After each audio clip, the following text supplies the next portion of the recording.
Puji Tuhan, bersyukur untuk kebaikan dan kemurahan yang Tuhan berikan kepada kita sepanjang hari ini. Walaupun di luar hujan, tetapi tidak membuat kita menjadi lemah, tetapi kita tetap bersemangat di dalam Tuhan. Terimalah salam saya, Philadelphia. Kasih persaudaraan. Philadelphia. Kasih persaudaraan. Puji Tuhan, saya menunggu senyum saudara. Ya. Kalau senyum tuh maknyes, rasanya yang di depan ini melihat wajah-wajah yang segar, tersenyum, semua untuk kemuliaan nama Tuhan. Puji Tuhan ya, buat Bapak Ibu Sianipar saya baru ketemu sekarang hari ini. Puji Tuhan sehat, puji Tuhan, kemuliaan bagi nama Tuhan. Ya Tuhan sehatkan Bapak Sianipar, puji Tuhan. Kita akan masuk ke kebenaran firman Tuhan dengan tema kita. Mari kita baca di dalam Mazmur 95 ayat 7 bagian A. Mazmur pasalnya yang ke-95 ayat 7 bagian A, demikian firman Tuhan. Sebab dialah Allah kita. Iya, dialah Allah kita. Dan kitalah umat gembalaannya. Iya. Dan kawanan domba tuntunan tangannya. Puji Tuhan. Ya, terus Tuhan mengingatkan kita bahwa kita ini adalah umat gembalaannya. Kita adalah domba gembalaan Tuhan yang akan terus dituntun, yang akan terus dibimbing sampai mencapai perhentian yang terakhir. Yerusalem baru. Sepanjang itu Tuhan akan tuntun kita. Ya, bahkan Tuhan janjikan satu pemeliharaan penggembalaan yang seharusnya. Ya, dengan kata lain ini loh yang sebenarnya. Penggembalaan yang sebenarnya ini yang seharusnya seperti ini. Mari kita baca di dalam Yehezkiel 34 ayat 14 sampai dengan 16. Yehezkiel pasalnya yang ke-34. Iya, mulai ayat 14. Ayat 14 sampai dengan 16. Di padang rumput yang baik akan kugembalakan mereka. Iya. Dan di atas gunung-gunung Israel yang tinggi, disitulah tempat penggembalaannya. Iya. Di sana, di tempat penggembalaan yang baik, mereka akan berbaring. Dan rumput yang subur menjadi makanannya di atas gunung-gunung Israel. Aku sendiri akan menggembalakan domba-dombaku, dan aku akan membiarkan mereka berbaring. Demikianlah firman Tuhan Allah. Yang hilang akan kucari, yang tersesat akan kubawa pulang, yang luka akan kubalut, yang sakit akan kukuatkan, serta yang gemuk dan yang kuat akan kulindungi. Aku akan menggembalakan mereka sebagaimana seharusnya. Iya, garis bawahi kalimat itu.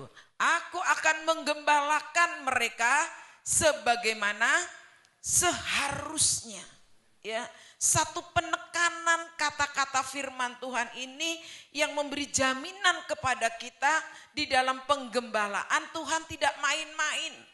Ya, sungguh Tuhan mau menggembalakan kita sebagaimana seharusnya. Ini loh yang seharusnya di dalam penggembalaan. Apa yang seharusnya itu ya dikatakan di dalam ayat yang ke-14. Boleh dibaca ulang ayat 14. Ayat 14. Di padang rumput yang baik. Iya, di padang rumput yang baik akan kugembalakan mereka. Akan kugembalakan mereka. Dan di atas gunung-gunung Israel yang tinggi. Iya, di atas gunung Israel yang tinggi. Disitulah tempat penggembalaannya. Di situ tempat penggembalaannya. Di sana di tempat penggembalaan yang baik. Di tempat penggembalaan yang baik apa? Mereka akan berbaring. Iya, mereka akan berbaring. Dan rumput yang subur. Rumput yang subur. Menjadi makanannya. Menjadi makanannya. Di atas gunung-gunung Israel. Iya, di atas gunung-gunung Israel. Jadi sebagaimana penggembalaan yang seharusnya dikatakan dengan tegas ketika domba-domba itu boleh makan rumput yang terbaik. Ya, menikmati rumput yang terbaik. Di padang rumput yang terbaik akan kugembalakan mereka. Di mana domba-domba itu bisa menikmati makanan rohani yang terbaik. Ya. Ini buat domba-domba dengan istilah kata padang rumput. Karena domba makannya rumput. Tetapi ketika kita menempatkan diri kita ini sebagai jiwa-jiwa, hal yang terbaik ketika kita boleh makan makanan rohani yang terbaik. Dikatakan di situ rumput yang terbaik ada di mana? Lanjut, ulang boleh kita pelan-pelan. Di padang rumput yang terbaik akan kugembalakan mereka, dan di atas gunung Israel yang tinggi. Terus di situ tempat penggembalaannya. Di sana tempat penggembalaan yang terbaik, mereka akan berbaring.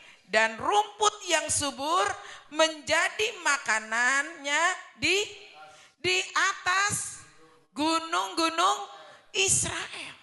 Jadi makanan atau rumput yang terbaik itu ada di atas gunung-gunung Israel. Apa gunung Israel itu? Kita baca kembali lagi, bertolak ke Yesaya pasal 2 ayat 2 dan 3. Kita batasi ayat ini supaya gampang nanti kita bolak-balik ke situ. Yesaya pasal 2 ayat yang kedua dan 3. Yesaya pasal 2 ayat 2 dan 3. Akan terjadi pada hari-hari yang terakhir. Ya, dengar, akan terjadi pada hari-hari yang terakhir. Gunung tempat rumah Tuhan. Oh, gunung tempat rumah Tuhan.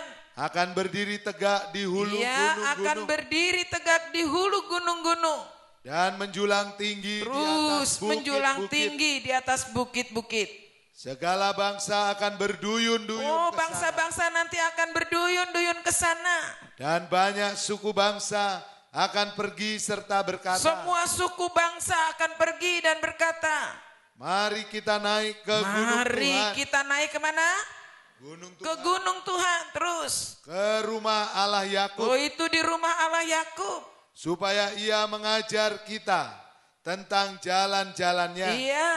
Dan supaya kita berjalan menempuhnya. Iya, apa katanya di situ? Sebab dari Sion. Dari Sion. Akan keluar pengajaran. Akan keluar pengajaran. Dan firman Tuhan dari Yerusalem. Iya, dari gunung yang tinggi itu, dari gunung Sion itu akan keluar pengajaran. Jadi dengan jelas di sini rumput yang terbaik adalah firman pengajaran. Firman yang mengajar, firman yang mendidik kita, firman yang menyatakan kesalahan kita, firman yang terus mengoreksi, menjadikan kehidupan kita semakin berkenan di hadapan Tuhan. Iya, karena minggu pagi kemarin minggu pagi atau minggu kapan dikatakan targetnya, hari Kamis Bapak Pendeta Heru katakan targetnya itu sempurna. Enggak gampang untuk menjadi mempelai Tuhan. Sempurna. Ya. Ini sesuatu yang tidak mudah dikerjakan. Tetapi satu kerinduan kita tadi supaya betul-betul mencapai kesempurnaan. Katakan tadi, firman pengajaran itu loh yang terbaik. Firman yang mengajar, menegur, mengoreksi kehidupan kita, terus membawa kita nanti mencapai kepada kesempurnaan. Sudah baik, harus lebih baik lagi. Tadi pagi dikoreksi tentang bagaimana ibadah kita. Ya, yang sudah ibadah masih terus dikoreksi bagaimana cara ibadah kita. Terus. Ini firman pengajaran. Ini makanan yang terbaik bagi domba-domba. Itu ada di Gunung Sion. Firman pengajaran. Ketika domba-domba itu mencapai ke bukit gunung yang tinggi itu, dia bisa makan rumput yang terbaik.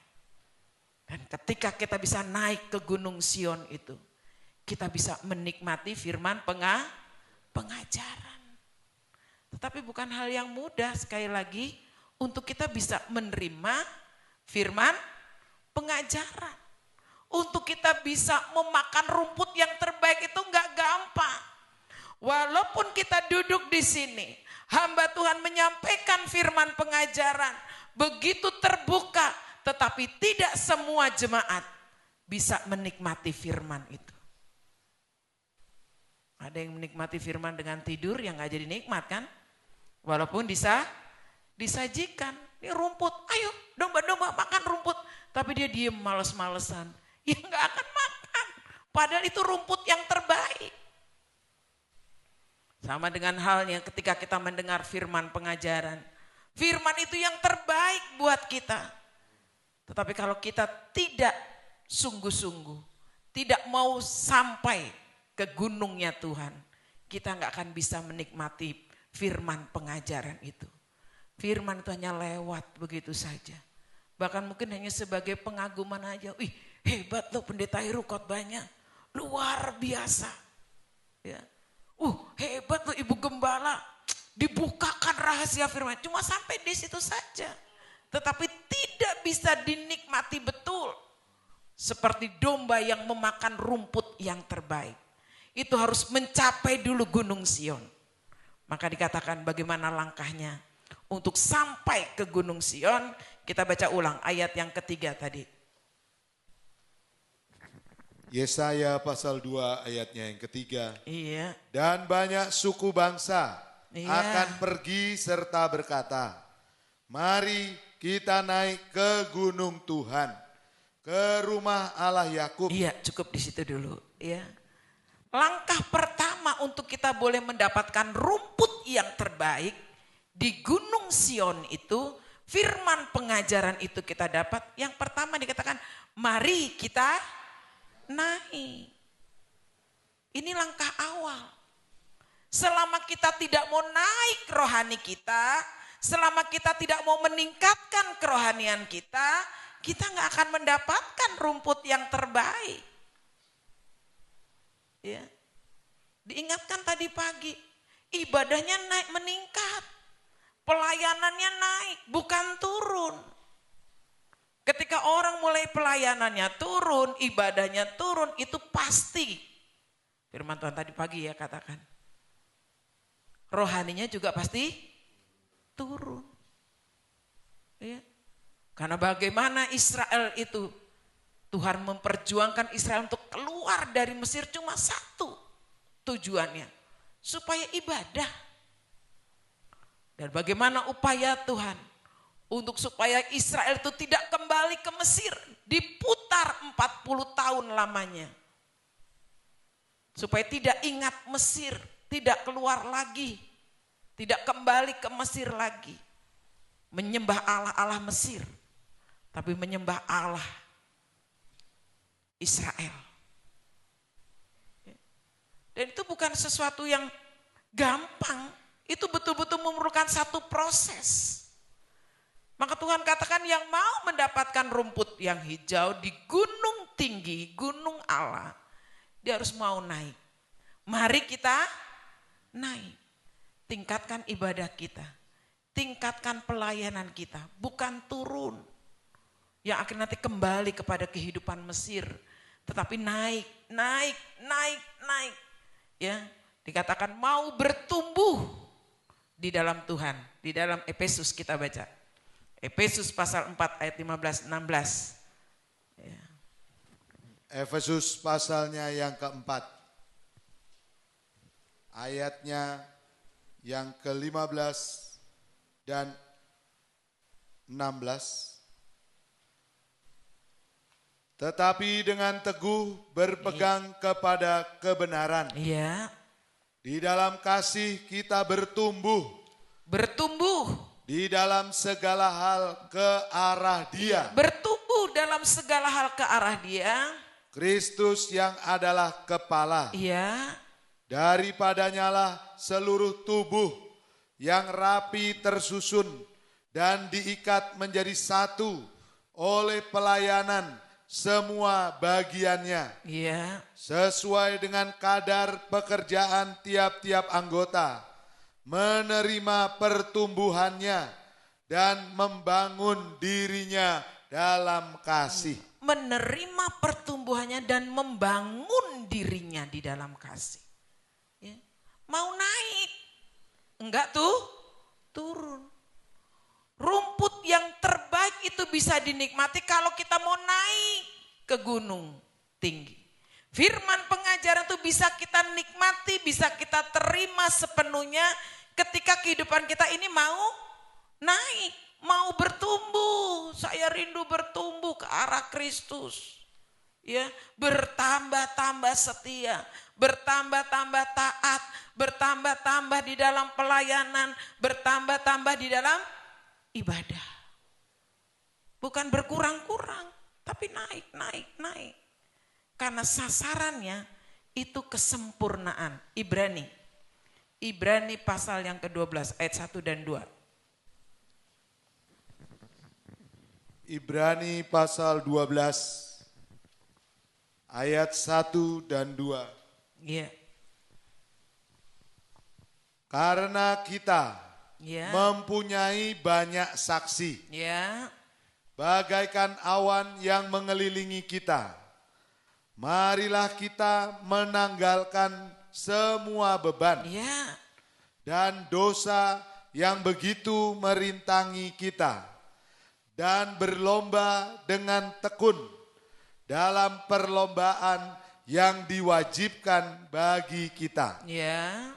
Marilah kita melakukannya dengan mata yang tertuju kepada Yesus, yang memimpin kita dalam iman dan yang membawa iman kita itu kepada kesempurnaan, yang dengan mengabaikan kehinaan tekun memikul salib, ganti sukacita yang disediakan bagi Dia yang sekarang duduk di sebelah kanan tahta Allah. Iya. Kepada Ibrani Rasul Paulus katakan, kita ini banyak saksi. Banyak orang yang lihat bagaimana kehidupan kerohanian kita. Naik atau turun banyak yang lihat. Itu terbuka. Ketika orang sudah mulai mengurangi ibadah, ya tadi pagi katakan begitu.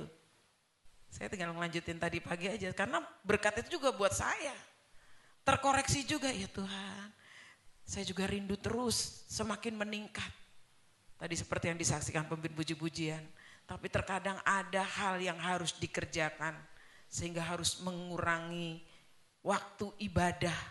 Tetapi harus dikatakan firman Tuhan berjuang. Oh, kalau ngikutin sibuk, ngikutin repot, ya sibuk. Gak ada orang nganggur sekarang ini. Ya, mau ngikutin badan capek, lelah, sakit, semua juga merasakan itu. Tapi firman Tuhan tadi pagi katakan, berjuang. Tanda penderitaan itu loh yang tergores. Kalau belum sampai menderita, belum sampai kita berjuang untuk ibadah, ibadah ini jadi biasa saja. Ya, mau datang ibadah cilik-cilik jalan, datang, orang nggak ada persoalan, pulang. Tetapi bagaimana kalau kita harus menghadapi tantangan, berjuang, menembus hujan, ya, harus berjuang mengalahkan kesibukan pada jam yang sama, ya, di mana harus menyelesaikan tugas yang satu, tetapi juga tidak boleh meninggalkan ibadah dan pelayanan. Mungkin juga bicara soal ekonomi, aduh, ya. Tadi saya baru keluar tadi, ada yang ngomong, Mbak kemarin gak ibadah anugerah. Iya kenapa? Bungkusin kue sampai telat, udah siang, ada pesanan. Ya saya bilang, lain kali dilihat pesenannya jam berapa, ibadah jam berapa, jadi bisa diatur. Jangan dapat berkat yang jasmani, kehilangan berkat rohani. Iya Mbak, iya. Jangan mengejar yang jasmani itu sebentar habis dimakan ngengat. Iya. Saya kalau mandiin jenazah itu, oma yang dipanggil Tuhan, yang gelang kalung cincinnya itu, nanti anaknya aja pada sebetulnya yang ngambilin. Ya. Pernah saya melayani satu orang, saya lupa ya, itu udah mau gini masih inget, cincinnya mak, cincin mak. Iya cincin mak nih, cincin mak, dia pegang. Tapi semua itu ditinggal. Anak-anak Mbak, ini Alkitab punyanya emak, bawain berat ininya, petiknya, udah yang penting-penting. Ini tasnya emak ke gereja nggak perlu lagi. Dia hanya cukup pakai baju. Ya karena akan dilihat orang. Semua hartanya ditinggal. Nggak ada satupun yang dibawa. Datang telanjang, pulang juga telanjang. Datang tidak membawa apa-apa, pulang juga tidak membawa apa-apa, kata firman Tuhan. Tapi kenapa kita mengejar perkara yang jasmani sampai kita meninggalkan perkara yang rohani, berkat rohani. Ya. Tapi mari Ibrani ini katakan, kita mau mencapai kepada kesempurnaan, banyak saksi yang melihat kita. Turun naiknya kerohanian kita itu dilihat. Ayo. Mencapai kesempurnaan. Memang tidak gampang seperti orang naik tadi. Mari kita naik, itu enggak gampang, berat. Tenaganya lebih besar ketimbang turun. Kalau turun tinggal gelinding, ding. Tapi kalau naik, pakai tenaga. Maka Tuhan katakan, ada 3 hal yang harus kita kerjakan. Supaya kita menjadi sempurna. Yang pertama, tanggalkan beban. Mau naik ke gunung, kalau bawa beban berat, nggak akan mampu nanti kita. Bawa aja yang perlu. Tinggalkan beban, dikatakan tuh. Tinggalkan beban dosa yang merintangi. Kalau ada hal-hal yang mengganggu kita, tinggalkan itu dalam nama Yesus. Ya, jangan seperti istri Lot. Dia sudah ditarik untuk diselamatkan, tetapi dia berbalik. Karena ada yang memikatnya di belakang. Dia menengok berbalik. Gak dapat keselamatan. Tinggalkan. Hal-hal yang mengikat kita, tinggalkan. Ya. Jangan katakan, ya Mbak namanya juga manusia. Masih butuh makan. Betul. Masih butuh pakaian. Betul. Tetapi apakah Tuhan tidak bisa mengadakan? Ketika kita mau melakukannya untuk Tuhan. Kita harus berani mempertaruhkan kehidupan kita ini di bawah tangan Tuhan. Kemampuan Tuhan untuk berkarya. Tanggalkan beban. Apa saja yang merintangi kita, apa saja yang mengganggu kita, tanggalkan beban itu. Ya, tanggalkan beban. Lalu dikatakan apa?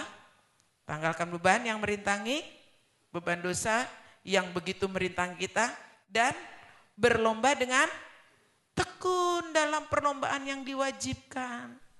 Yang kedua, Tuhan mau ada ketekunan. Naik. Kalau enggak tekun pasti balik kanan. Iya kan? Naik. Aduh berat, capek. Gunungnya masih jauh. Pulang lagi. Enggak sanggup. Ya, waktu naik ke Gunung Bromo, Pendeta Heru sama istri nyampe, saya nggak sanggup. Begitu lihat gunungnya, ya ampun, bagi saya bawa oma opa lagi, aduh nggak bakalan, udah, dibawa aja, cuma kena debu-debunya doang. Tapi yang tekun Pendeta Heru nyampe, sama dengan beberapa ibu siapa yang naik, nyampe tekun dia satu langkah, saya bayangin, aduh Tuhan enggak lah, sayang dengan kaki saya. Itu yang jasmani boleh kita bilang begitu. Tetapi ini dalam perlombaan rohani naik gunungnya Tuhan. Ya, tekun. Tantangan, persoalan itu pasti ada. Dalam berjemaat, dalam keluarga, ada persoalan. Tetapi Tuhan mau kita tetap tekun. Jangan sampai keluar dari perlombaan. Ketika naik gunung itu terus selangkah demi selangkah. Mungkin kita terhenti menangis. Capek Tuhan. Lelah rasanya Tuhan. Tapi berseru kepada Tuhan. Dia akan memberikan kekuatan yang baru dalam hidup kita. Untuk kita tetap bisa tekun, bertahan. Tekun, bertahan.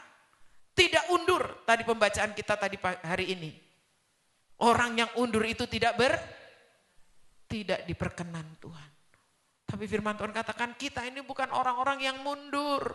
Terus maju, Tekun, terus berlomba, jangan keluar dari pertandingan iman.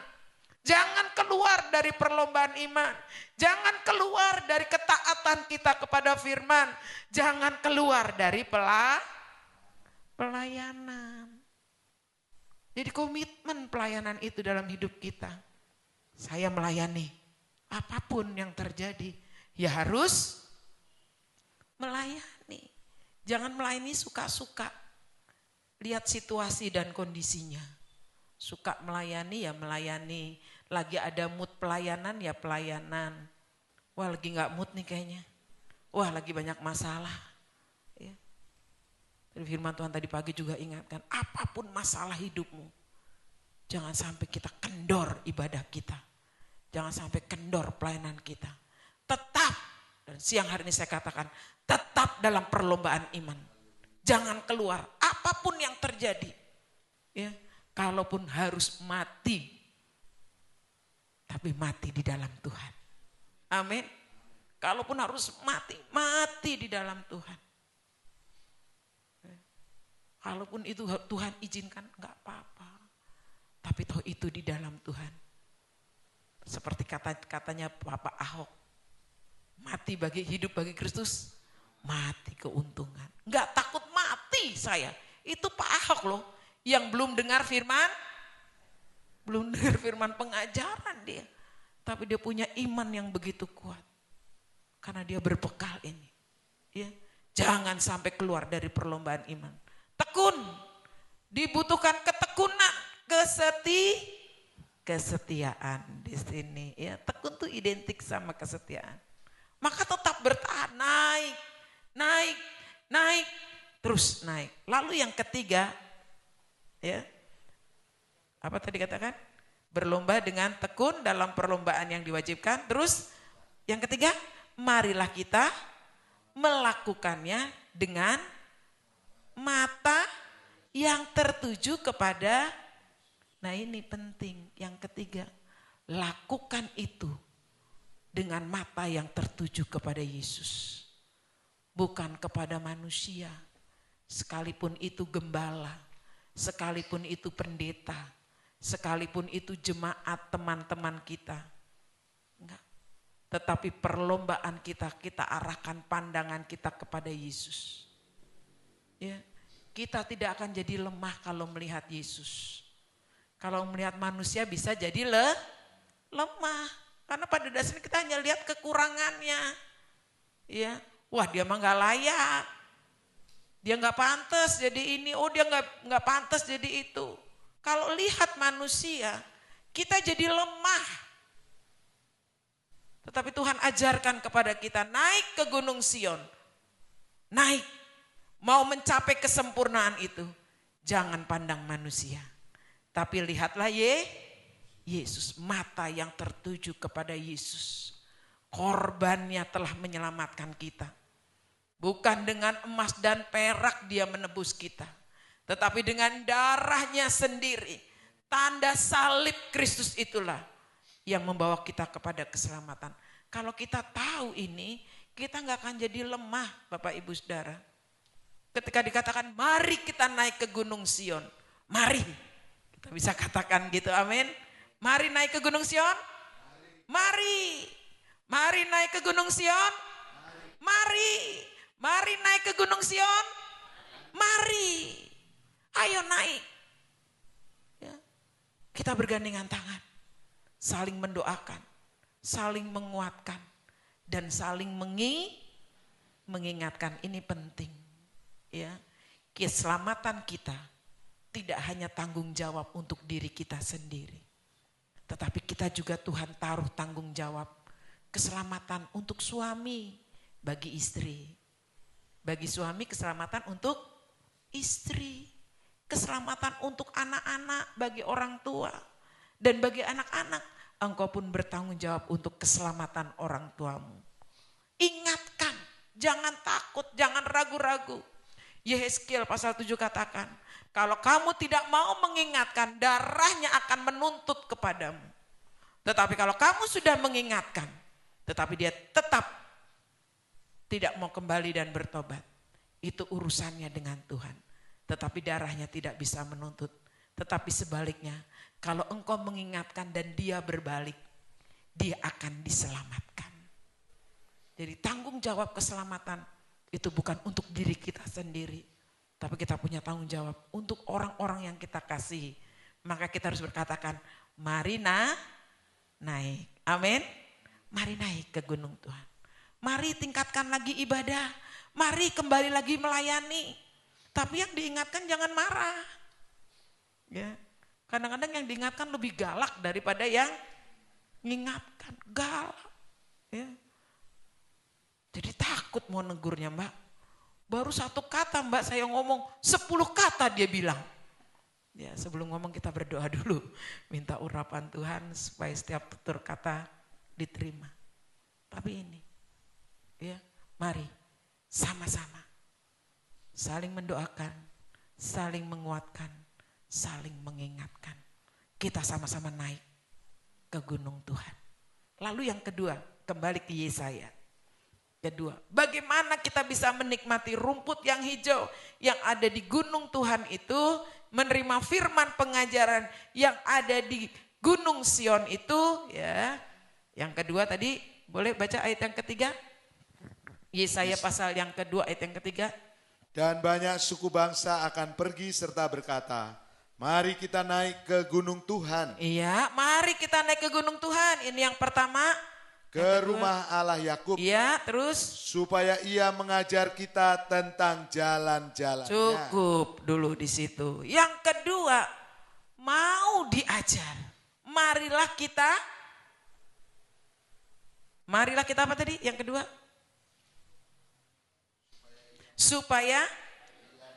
Supaya ia mengajar kita tentang jalan-jalannya. Firman pengajaran itu akan mengajar kita. Dan kita bisa menikmatinya ketika kita memang mau diajar. Ketika rumput yang terbaik itu disampaikan, disediakan, kita mau memakannya. Karena walaupun rumputnya baik, tapi kalau domba itu tidak mau makan, ya tidak berdampak apa-apa kepada domba. Ya dombanya tetap kurus, karena nggak mau makan rumput. Sudah kurus, kering, sakit, terus mati. Nggak sedikit yang mati rohani. Walaupun rumputnya terbaik, tapi tidak mau diajar. Ini firman pengajaran. Kalau mau menerima ya harus mau diajar. Harus mau diajar. Yang mengajar itu guru. Yang diajar murid. Khotbah tadi pagi lagi. Harus punya kehidupan seperti murid. Lidah seorang murid, telinga seorang murid. Kita ulang baca ini. Ya. Yesaya pasal ke-50 ayat 4 dan 5. Yesaya pasalnya yang ke-50, ayatnya yang ke-4 dan ke-5. Iya. Tuhan Allah telah memberikan kepadaku lidah seorang murid. Iya, lidah seorang murid. Supaya dengan perkataan aku dapat memberi semangat baru kepada orang yang letih lesu. Setiap pagi ia mempertajam pendengaranku. Iya. Untuk mendengar seperti seorang murid. Iya. Tuhan Allah telah membuka telingaku dan aku tidak memberontak, tidak berpaling ke belakang. Iya ini. Ya. Lidah seorang murid dikatakan di situ supaya dengan perkataan aku dapat memberi semangat baru kepada orang-orang yang letih lesu. Lidah murid ini perkataannya positif, bukan negatif. Hal-hal yang melemahkan enggak, tetapi yang memberi semangat. Ketika firman itu diperdengarkan, karena memang kita menerimanya, kita mau diajar, maka yang keluar dari perbendaharaan hati kita, perkataan yang membangun. perkataan yang positif. Bukan yang negatif. Tadi, lidah seorang murid. Kata-katanya memberi semangat buat yang lemah. Ya, ketika firman itu menegur mungkin. Ketika firman itu mengoreksi. Ada orang-orang yang tersinggung karena firman. Karena kita memiliki lidah seorang murid. Justru kita memberi semangat untuk dia. Ayo, jangan jadi lemah. Justru firman mengoreksi. Itu berarti kita dikasihi Tuhan. Ya. Bersyukur kalau masih diingatkan. Selama masih di dunia ini.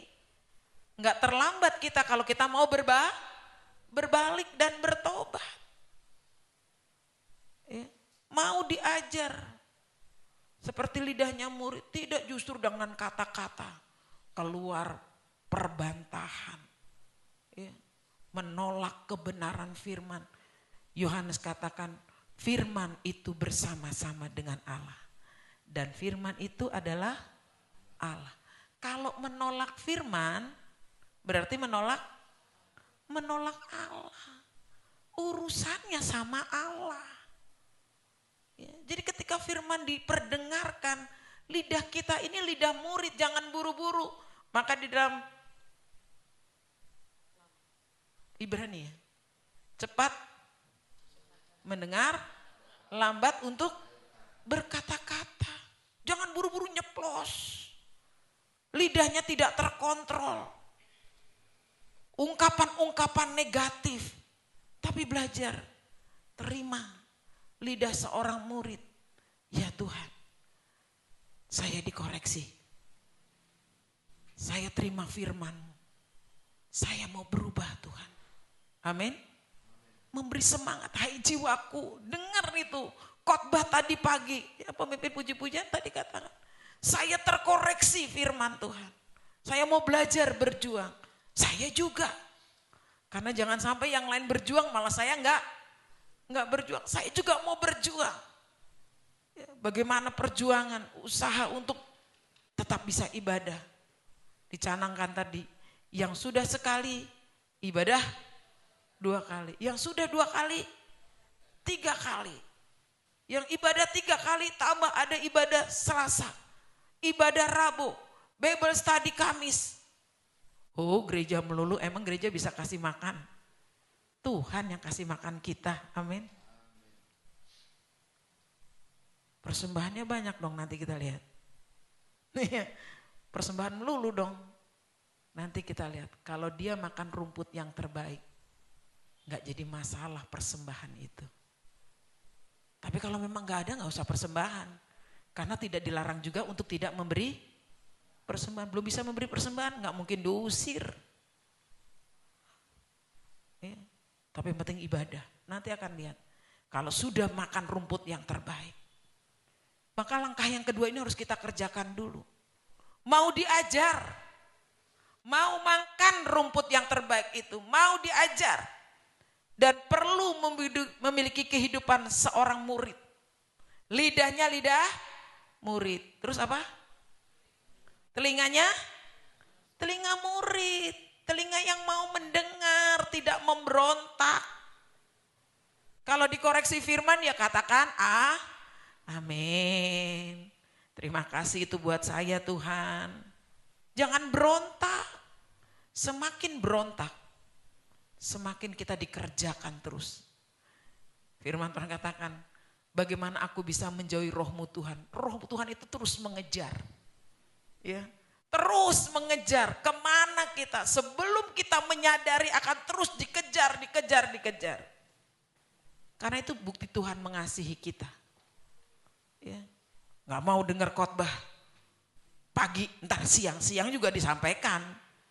Gak mau siang, sore juga nanti terima firman yang sama. Karena ini dikoreksi terus. Ya. Tujuannya supaya kita punya telinga seorang murid. Tidak ada pemberontakan. Ketika kita mendengar didikan ajaran firman. Dengan kerendahan hati, dengan lemah lembut. Terima kasih Tuhan. Kalaupun kita belum bisa melakukannya, setidaknya kita sudah bisa menerimanya dulu. Terima dulu. Ya Tuhan, saya terima firman-Mu. Ya, saya mau diajar. Lalu yang ketiga, kembali ke Yesaya pasal 2.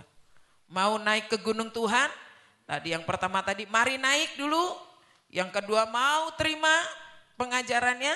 Terus ayat 3, ulangi lanjutannya. Ayat 3, Ya. dan banyak suku bangsa akan pergi serta berkata, mari kita naik ke gunung Tuhan. Ya, tadi mari kita naik ke gunung Tuhan untuk terima rumput yang baik. Terus ke rumah Allah Yakub, ya, supaya ia mengajar kita tentang jalan-jalannya. iya. Dan supaya kita berjalan menempuhnya. Iya, cukup sampai di situ. Supaya kita berjalan menempuhnya. Ini yang ketiga. Setelah kita mari naik, mari tingkatkan kerohanian kita. Lalu kedua, terima ajarannya. Dan yang ketiga, mari kita menempuhnya. Kita mau melakukannya. Firman pengajaran tidak hanya untuk kita dengar, tetapi harus kita lakukan. Menjadi pelaku-pelaku firman. Hidup berpadan kepada Injil, dikatakan oleh Filipi. Ya, boleh baca. Filipi 1 ayat yang ke-27, ini perkataan Rasul Paulus kepada jemaat di Filipi. Filipi pasal 1 ayat yang ke-27. Filipi pasal 1 ayat 27. Hanya Ya. hendaklah hidupmu Ya, hanya hendaklah hidupmu berpadanan dengan Injil Kristus.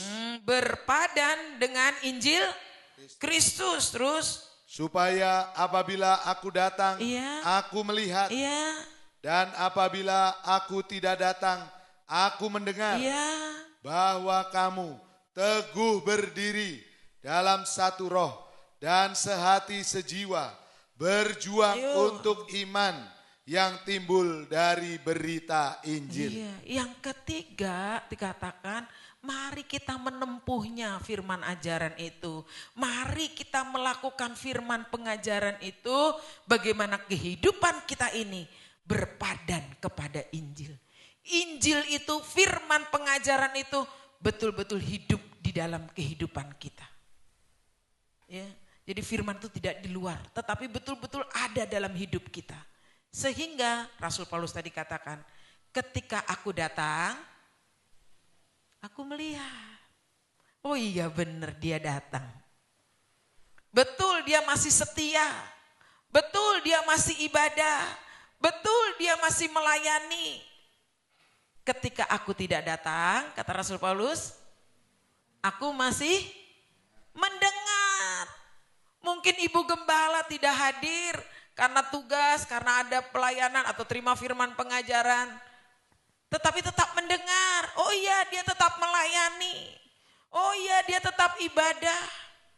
Tadi lanjutnya apa?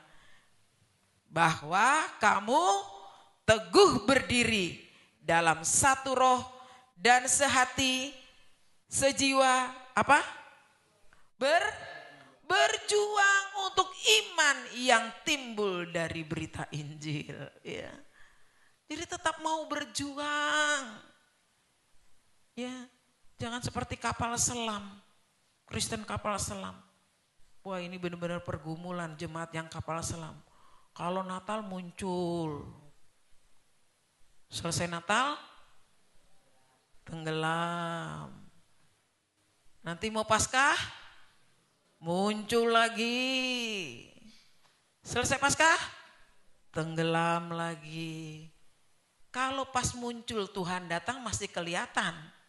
Lah kalau pas tenggelam. Ya. Tetapi Rasul Paulus ingatkan kepada jemaat di Filipi, biarlah Injil itu berpadan dalam kehidupan kita. Kita menjadi pelaku-pelaku firman. Kalau kita melakukan itu karena firman.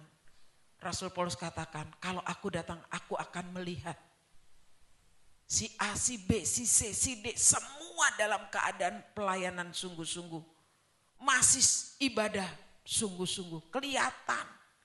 Tetapi kalaupun Rasul Paulus tidak melihat, dia katakan, aku pun tetap mendengar. Karena pelayanan Rasul Paulus tidak selalu ketemu dengan jemaat. Ketika itu mungkin dia di penjara, tetapi dia terus melayani. Kalaupun aku tidak datang, aku mendengar kamu tetap berjuang dalam iman. Memperjuangkan iman dari berita Injil. Tetap menjadi pelaku-pelaku. Nah ini Bapak Ibu Saudara yang kasih Tuhan. Dalam penggembalaan Tuhan akan menyediakan rumput yang terbaik. Rumput yang terbaik itu ada di gunung tinggi. Gunung Sion. Yaitu firman pengajaran. Jemaat yang mau bertumbuh. Dia akan mendapatkan firman pengajaran. Tetapi harus melewati 3 hal yang kita dapat kerjakan. Yang pertama, mari kita naik. Ada kerinduan untuk meningkatkan kerohanian kita. Ibadah pelayan kita naik. Lalu yang kedua mau diajar. Dan yang ketiga mau melakukan firman pengajaran. Ketika itu bisa kita lakukan. Kita mendapatkan rumput yang terbaik. Firman pengajaran itu betul-betul nyata dalam kehidupan kita. Dan domba-domba yang mendapatkan rumput terbaik. Domba ini pasti gemuk. Sehat. Dan ketika domba-domba itu gemuk, sehat, lewat makanan yang terbaik, rumput yang terbaik, sama halnya dengan jiwa-jiwa.